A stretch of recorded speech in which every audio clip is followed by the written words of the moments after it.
Hello! Andito tayo sa likod bahay para mamitas ng kangkong. Ayun, pitas tayo ng kangkong para isahog natin sa sinigang na hipon. Ayan. May tanim kasi si Father. At least, libre na ang kangkong.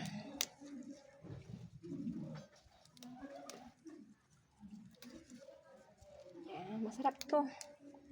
Diba? Pero dito tayo talaga sa probinsya. Ang daming libreng gulay. Buti na lang masipag si Father.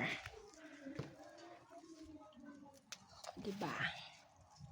Ayan ang kangkong. Pitas tayo.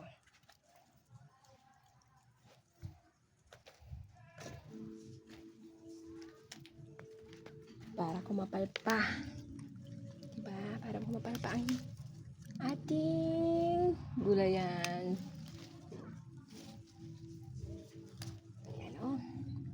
Masarap ito sa sinigang na hipon. Ako ngayon ang cooker. Kaya dapat masarap.